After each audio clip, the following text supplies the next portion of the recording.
Canning in Braintree is with me now. Stephen, good morning to you. Good morning. How are you doing? I'm good, thanks. You? I'm very well, thank you. What would you like to say on the matter? I'd just like to address the issues of the student demonstrations.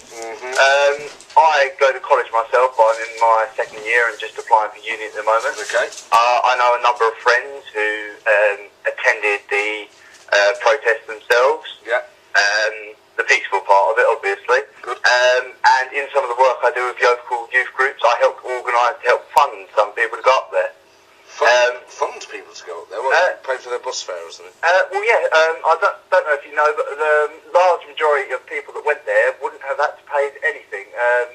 On the that day, anyone who showed their student card at most train stations would have got a free train fare up there.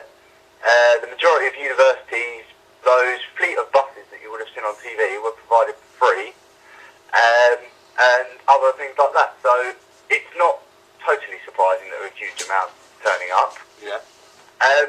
But on the demonstration itself, there had been a huge turnout for the demonstration, more than the 20,000 that had been expected, and we're hearing it could be up to 50,000.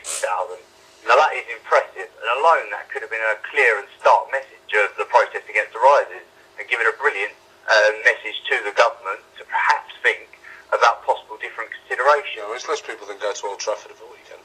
Yeah, but then the siege of the Millbank office complex, which ended with the smashing of the windows in the occupation of the building, was just a violent break away from that.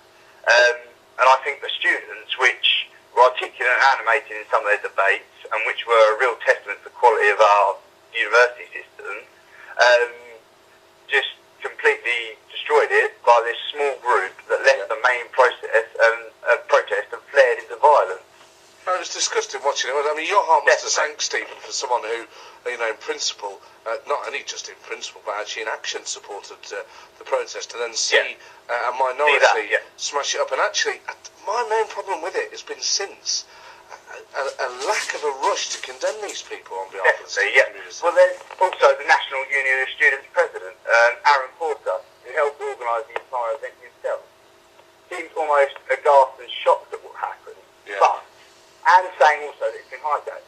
But I'd like to keep reminding people that he organised his entire event under the slogan of the demolition protest.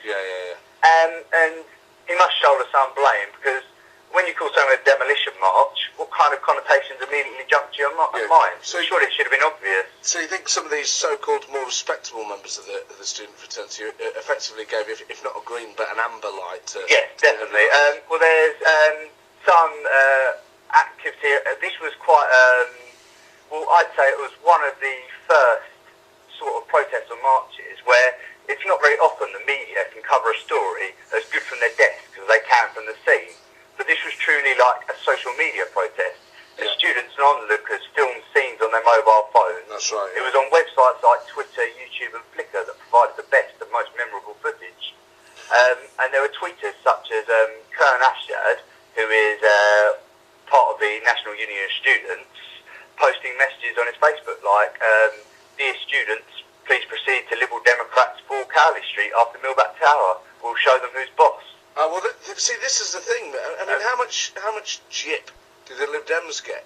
Exactly. What seems odd is the targeting of the Conservative Party headquarters, when surely the Lib Dems should, the Conservatives have made clear for a long time that this could possibly be their policy. Yeah. It's not out of the blue, whereas the Liberal Democrats, there's even pictures, as you say, of Nick Clegg pledging towards this. I mean, this is a total U-turn, yet another sacrificial Lib Dem lamb on the altar of this Conservative government that frankly makes you wonder, what on earth are the Lib Dems getting out of this deal, apart from, I dare say, a vast reduction in the number of seats they'll have at the next election?